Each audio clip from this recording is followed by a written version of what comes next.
नमस्कार। चंद्रकांत भी भट्ट अमेरिका से। कभी कभी ज़िंदगी में जो होता है वो कोइंसिडेंस होता है। Accident is the mother of the invention. अकस्मात वो शोध खोज की जनता है।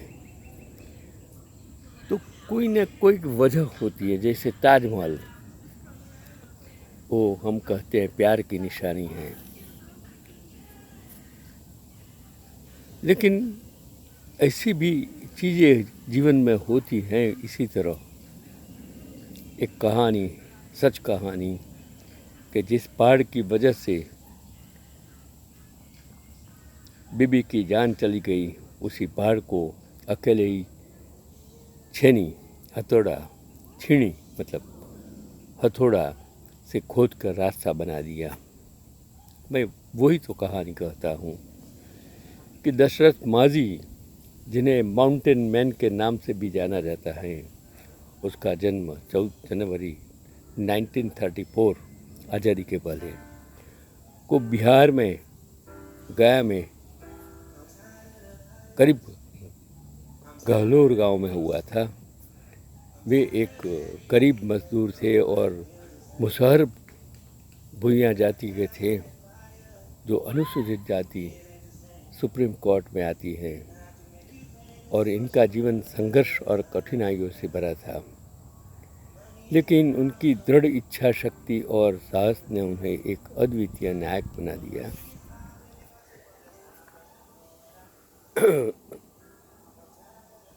दशरथ माझी का बचपन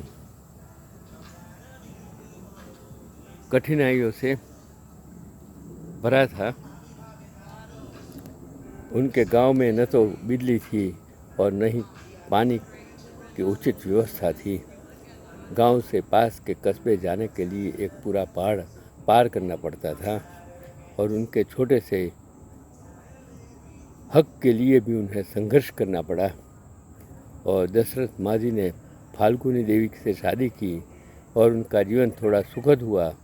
लेकिन एक दिन उनकी पत्नी की दुखद मृत्यु ने दशरथ के जीवन को बदल दिया। कहानी कहीं न कहीं यहीं से शुरू होती है। कौन निमित्त बनता है, क्यों निमित्त बनता है, कौन जिम्मेदार है। एक दिन फाल्गुनी देवी पहाड़ से दूसरे छोर पर लकड़ी काट रहे दशरथ माझी के लिए खाना ले जा रही थी, और पहाड़ के दर्रे में गिरने से उनकी पत्नी की मौत हो गई। दवाइयों के अभाव में जो बाजार की दूरी के कारण समय पर नहीं मिल सकी, और फाल्गुनी देवी की मृत्यु ने दशरथ माझी को झकझोर दिया। उन्होंने संकल्प लिया कि वे अकेले दम पर पहाड़ को काट कर रास्ता निकालेंगे, ताकि भविष्य में किसी और को ऐसी त्रासदी का सामना न करना पड़े। और दशरथ माझी ने 1960 में एक हथौड़ा और छेनी लेकर गहलोर पहाड़ को काटने का काम शुरू किया। लोग उन्हें पागल कहते थे, उनका मजाक उड़ाते थे, लेकिन यह सब उनकी दृढ़ इच्छा शक्ति को और मजबूत करता गया। उन्होंने बिना रुके, बिना थके 22 साल तक काम किया। 22 इयर्स लगातार जिसने काम किया, और अंततः 1982 में, आज़ादी के बाद की मैं बात करता हूँ, 360 फुट लंबी, 30 फुट चौड़ी और 25 फुट ऊंची सड़क बने डाली। इस सड़क ने अत्री और वजीरगंज ब्लॉक की दूरी को 55 किलोमीटर से घटाकर 15 किलोमीटर कर दिया। शुरुआत में दशरथ माझी को गांव वालों के ताने सहने पड़े, लेकिन बाद में कुछ लोगों ने उनकी मदद की। उन्होंने दशरथ को खाना दिया और औजार खरीदने में सहायता की, और दशरथ माझी ने अपने इस प्रयास से न केवल गहलोर गांव के लोगों के जीवन को आसान बनाया, बल्कि एक अद्वितीय मिसाल कायम की। दशरथ माझी का जीवन संघर्ष और साहस की एक अद्वितीय कहानी है। उनकी मेहनत और दृढ़ निश्चय के उन्हें एक सच्चा नायक बना दिया। भी हमें सिखाते हैं कि अगर हमारे इरादे मजबूत हो और हम पूरी लगन से अपने लक्ष्य की ओर बढ़े तो कोई भी बाधा हमें रोक नहीं सकती है। दशरथ मांझी का जीवन एक प्रेरणादायक कहानी है जो यह दिखाती है कि कठिनाइयों से लड़ते हुए भी एक व्यक्ति कैसे अपने दृढ़ संकल्प और साहस से असंभव को संभव बना दे सकता है। उनकी कहानी हमें यह सिखाती है कि सच्ची मेहनत और समर्पण से हर सपना साकार हो सकता है। मैं भी यहाँ देख सकते हो कि खड़े खड़े आपके साथ वीडियो बनाने का 6 साल, कम से कम 6 साल से, और वो वीडियो बनाकर आपका यूट्यूब पर, व्हाट्सएप पर, फेसबुक पर रखता हूँ। मुझे लगा कि मैंने जो पढ़ाई की, मैंने शिक्षा प्राप्त की, लोगों को पढ़ाया, लड़कों को पढ़ाया, समाज के लिए सेवा की, तो अब मेरा जो जीवन निवृत्त नहीं है, प्रवृत्त है, तो मुझे लोगों को कुछ देना चाहिए। और यही तो ज़िंदगी का महत्व है कि आपके पास या तो तन से दीजिए, या तो मन से दीजिए, या तो धन से दीजिए। तन, मन, धन आपके लिए देने के लिए बहुत कुछ है। लेना मत, किसी से मत लो, उधार का मत लो। लेना है तो अच्छी चीज़ें लो। और ऐसी एक कहानी, संघर्ष की कहानी, कब कैसे नसीब बदल जाता है और कब वो नसीब से इंसान आसमान पर पहुंच जाता है और आसमान से नीचे भी आ जाता है। तो अहंकार मत कीजिए। आराधना राजेश खन्ना के लिए पहला बड़ा ब्रेक था और फिल्म के संगीत पर काम चल रहा था। एस.डी. बर्मन फिल्म के संगीतकार थे और उनके ही बेटे R D. Burman assistant music director थे।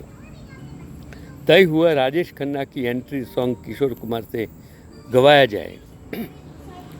एस.डी. बर्मन और शक्ति सामंत ने किशोर कुमार से बात की, धुन सुनाई। किशोरदा अपनी अजीब शर्तों के लिए जाने जाते थे। उन्हें जब पता चला कि फिल्म में कोई नया हीरो है तो वो अड़ गए। किशोरदा ने एस.डी. बर्मन से कहा, गाना तो तभी गाऊंगा जब हीरो को देख लूँगा और उससे बात कर लूँगा। बर्मन दा ने कहा, ऐसा क्यों? किशोरदा ने जवाब दिया, मैं नहीं चाहता कि किसी भी अरे गहरे एक्टर के लिए गाना गाता फिरूं। मामला उलझ गया। किशोरदा उस जमाने में इंडस्ट्री के एस्टैब्लिश एक्टर, डायरेक्टर, प्रोड्यूसर और गायक थे। आसमान पर था और उनका कहा टाला नहीं जा सकता था। तय किया गया कि राजेश को इंटरव्यू के लिए किशोरदा के पास भेजा जाए और किशोरदा की शर्त का पता चला तो राजेश खन्ना की हालत भी टाइट हो गई। फिल्म के लिए ऑडिशन तो सुना था, प्लेबैक सिंगर गाने से पहले हीरो का इंटरव्यू ले, ये अपने आप में पहली घटना थी। और शक्ति सामंत और बर्मन दा ने राजेश खन्ना को समझा बुझाकर किशोरदा के घर भेज दिया। अब राजेश खन्ना और किशोर कुमार पहली बार आमने सामने थे। आधा घंटा बीत गया। घबराहट के कारण राजेश का गला सूख रहा था और किशोरदा ने उन्हें पानी तक का भाव नहीं पूछा।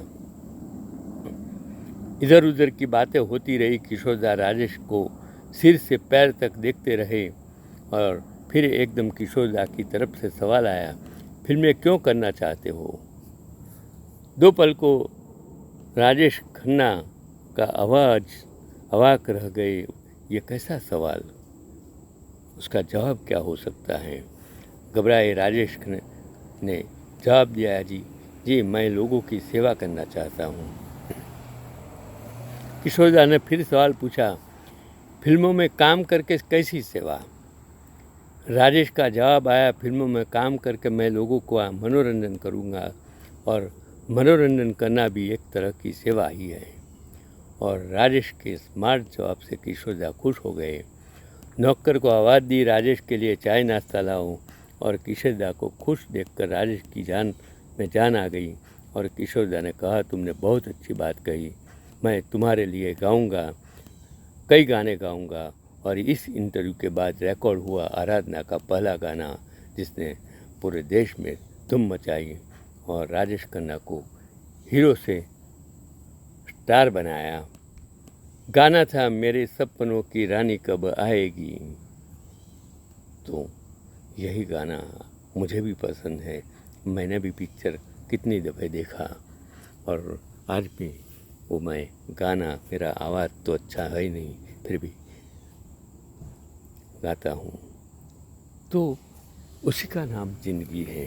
कब क्या कहाँ कैसे होता है किसी को कुछ मालूम नहीं। और वही राजेश खन्ना ने कहा था कि तुम्हारे जीवन की डोर ऊपर वाले के हाथ में है, इसलिए अभिमान मत कीजिए। सत्ता आज है कल चली जाएगी, धन आज है कल चला जाएगा, लेकिन आपकी ईमानदारी, आपका कर्म, आपका काम, आपकी सेवा दुनिया में नाम कोई पूछ नहीं सकता है। इसलिए कर्म करे जाओ, फल की चिंता मत करो। यही आज का पैगाम है। चंद्रकांत बी भट्ट, अमेरिका से चंद्रकांत बी भट्ट, बालार्क यानी कि सूर्यपुत्र। नमस्कार, मिलते हैं।